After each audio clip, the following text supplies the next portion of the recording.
이번에 19번이었잖아요. 네. 여론조사에 안 잡히는 거예요. 네. 딱 한 번 잡혔어요. 그거는 그 펜앤마이크에서 그 여론조사 공정이라는 회사에 아예 그 기독자의 통일당을 불러줬어요. 네. 근데 일반 여론조사에서는 어떻게 하냐면은 보통 앞에서 뭐 한 대여섯 개 불러주고 나머지는 이제 그냥 각자 알아서 하도록 하는 거니까.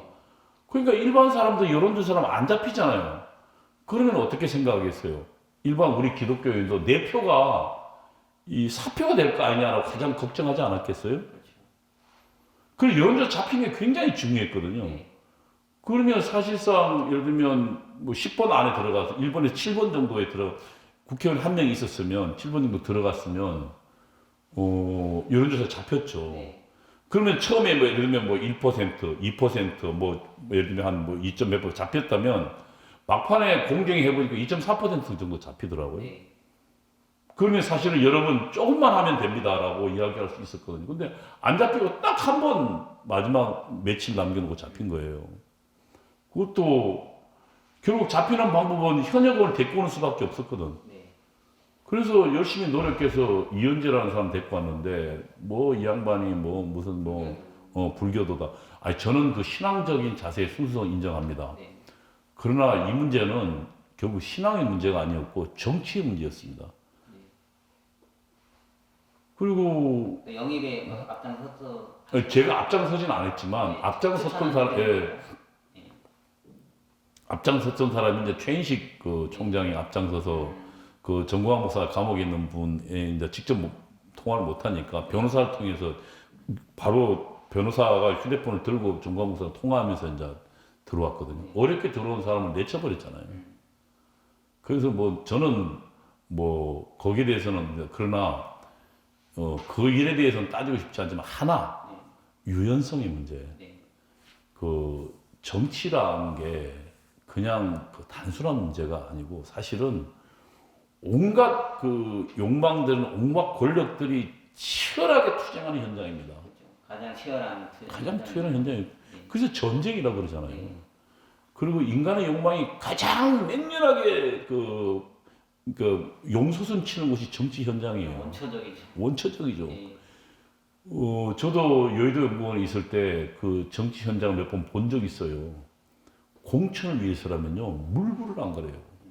정말로 눈에 불을 켜고 그 자기 공천을 위해서라면, 그리고 자기 정치적 진입을 위해서라면요. 그 욕망이 분출되는 자리거든요. 선한 싸움 하는 자리가 아니에요, 정치는. 내가 볼 땐 선한 싸움 하셔야 될 분들은 뒤에서 기도로 도와주셔야 돼요. 네. 앞에서 나간 사람들은 정말로 훈련되고, 그 다음에 그 악랄했던 그 정치 현장에서도 그늘에서 신앙의 순서를 지켜야죠. 네. 유연하면서도. 그런 훈련된 사람이 앞에 있어야 되는데, 그런 것도 판단 못하고 그냥 내쳐버리니까 뒷면에 있었잖아요. 네. 뒷면에서 여론조사 안 불러주는 거예요. 그러면 생각해 보세요. 아니, 그 기독자의 통일당 뭔가 있어야 된다고 생각하는 사람들이, 내가 지금 한 표를 찍으면 저기 사표가 되잖아요. 네. 사표 방지 심리는 굉장히 큰 심리거든요. 근데 워낙 그 이은재 의원 같은 경우 불교 신자라서 막 기독교계에서 반발이 심했는데 그런 상황은 어떻게 돌파할 수 있어요? 근데 이제 그것도 사실은 이랬어요. 네. 그거가 우려가 돼서 조사를 해보니까 이미 미국 유학 갔을 때 세례를 받고 교회도 다니고 있었어요. 20년간. 그래 그 교회 집사로서도 그러니까 이은재 의원이 이 양반이 종교를 여러 개 막 다른. 그러니까 이제 그 지역에 봉원사라는 큰 절이 있잖아요. 네. 강남에 신도가 40만이에요. 네, 선거 때문에 정치적으로. 네, 그러니까 이제 거기에 가고 또 자기는 또 몰래 그 교회도 나가고 뭐 이랬던 거예요. 내가 보기엔 천주교에서도 뭐 하나 받았을 네, 거예요. 그랬던 것. 그런데 저는 그런 태도는 좋지 않아요. 네. 예를 들면 자기가 믿는 종교를 믿으면서 또 다른 종교를 결국 우리가 지금 국교를 하지 않으니까 다른 종교를 내가 뭐 예를 들면 차별하지 반대하지 않으면 되거든요. 네. 내 종교를 소중히 여긴 만큼 물론 종교의 자유가 있으니까 네. 내가 믿는 거는. 근데 그렇게 해야 되는데 이제 뭐 여기저기 뭐 쑤시고 다녔던 모양이더라고요. 근데 저는 사실은 이 문제는 현실적으로 그 기독자유 통일당한테는 필요했거든요. 네. 아까 이야기했지만 앞부분에 와야 된다. 현실적 요구가 있었잖아요. 네. 여론조사에 안 잡히니까. 그러니까 현역 의원은 없으니까 본회의 뒤로 쫙 빠지니까 여론조사 안 잡히잖아요. 네. 지금 사실상 한 20m를 날린 거예요. 음. 선거운동 비용 쓴 거를. 네. 그거 얼마나 소중한 자원입니까?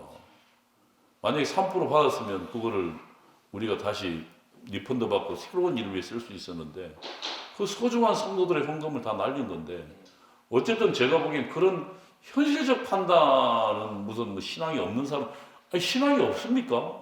있죠. 그러나 한 걸음 한 걸음 나아가려니까 그게 필요했는데 결국 그래서 이번에 해보니까 지난번에 뭐 67만인가 68만 받았나요? 네. 딱 10만 더 적게 받았더라고요. 네. 그러니까 그런 대책도 그럼 사실상 이제 뭐 현실 정치에 이렇게 뛰어든다 기독교라는 정당으로 뛰어든다는 게 상당히 이제 앞에 기독이라는 이름이 붙여서 상당히 어떤 대약도 될 수 있을 것 같은데. 저는 근데 해야 된다고 생각해요. 그래도 계속 기독 이름을 그럼요. 붙이고. 예. 왜냐하면 그 한국 사회에서 기독교가 해온 일에 비해서 네. 이 기독교가 그 자기 정당한 대접을 못 받고 있어요. 네. 아시지만 우리 선교 초장기에 대한민국이 아무것도 모르는 조선의 시기에 선교사들이 목숨 걸고 한국에 들어와서 신앙과 그리고 거기에 물론 복음과 더불어서 우리에게 자유라는 것, 사상의 자유라는 것을 선물했거든요. 네. 정치적 자유가 뭔지. 그걸 통해서 우리가 오늘날 민주공화국을 만들었단 말입니다. 그리고 거기서 학교가 일어나고 병원이 일어나고 그 다음에 지역사회 봉사를 했잖아요. 네. 기독교인들이. 사실상 대한민국의 산업화와 선진화의 가장 배경에는 교회가 있었어요. 그런데 지금 이 중요한 교회 활동에 대해서는 역사책에 한 줄도 없어요. 그래서 어느 날 갑자기 그리고 그 교회가 시작했을 때 새벽기도 운동도 벌이면서 6.25 전쟁의 그 전쟁의 폐허를 딛고 새벽기도 운동을 벌이면서 국민 정신이 바뀌었잖아요. 근면하고 노력하고 그 다음에 열심히 하나님께 기도하고 성실하게 하는 그게 바로 프로테스탄트 정신 아닙니까? 네. 이 정신이 우리 국민들에게 녹아 들어갔다고요. 그게 교회의 역할이었거든요. 네. 근데 이제 그것들이 어느 날 갑자기 이제 설설설설 지금 자기 성취에 그 민주화를 성취하고 그 다음에 산업화를 성취하고 이제 잘 살게 되면서 잊어버리기 시작한 거예요. 그러면은 우리 사회의 가장 중요한 것은 물질적 풍요가 아니라 그 물질적 풍요 속에 그 내부의 정신, 기독교 정신, 프로테스탄트 정신이 오늘날 서구문명을 그나마 그래도 망하지 않게 미국을 망하지 않게 하는 그 힘이잖아요. 우리도 지금 이 물질 문명은요.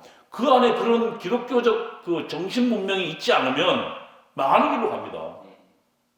그래서 저는 그런 역할들을 기독당이 해줘야 된다고 생각해요. 네. 우리의 정말 그 선구자적 사명을. 네. 근데 이게 기독자를 붙이면 이번에 이은재 논란처럼 이렇게 타 종교 같은 들으면 또 막 기독교인들이 또 반발하고 막 교회가 또 반대하고 그럴 수도 있잖아요. 난 내가 볼 때는 그런 것들을 이제는 훈련시켜야 돼요. 네. 적어도 이제 현실 정치라는 영역에 또 뛰어들었을 경우 한국 사회는 기독교 국가가 아니잖아요. 네. 아직도 인구의 상당수는 불교 네. 그리고 무교, 뭐 무당까지 여러 종교들이 있잖아요. 천주교도 있고. 네. 그래서 지금 우리가 1000만이라 하지만 그 중에 뭐 사실 1000만까지는 안 갈 거고 한 800만 정도 되나요? 그 중에서 또 뭐 열심히 교회 나가는 분들 또 하면 뭐 또 많이 줄어든 추세였으니까요. 네. 그러면 아직 우리가 소수라고요. 그랬을 경우에 우리가 좀 더 많은 다수들을 상대해 나갈 때는 유연해야 된다고 생각이 들어요. 그러니까 뭐 꼭 종교는 다르더라도 어떤 기독 이 정당의 어떤 강령이나 이런 것 가치에 동의하면 가치에 동의하면 같이 가는 그럼요. 방향으로. 네. 그래서 사실은 이 연대 전술이라는 게 굉장히 중요하거든요. 네.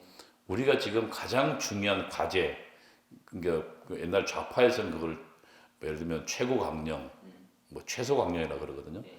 지금 현재 예를 들면 최소 강령, 다시 말하면 문재인 정부 사회주의 반대한다. 네.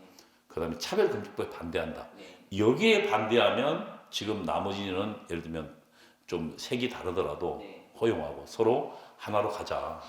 그 다음에 그 문제를 해결한 다음에는 또 뭐 예를 들면 각자 가든지 또 다음 목표로 또 좀 더 한 단계 높은 연합을 하든지 그거는 그 다음 단계입니다. 우선 지금 최저 강령에서는 동의하면 같이 가자는 연합 전술을 우리가 배울 필요가 있어요. 네.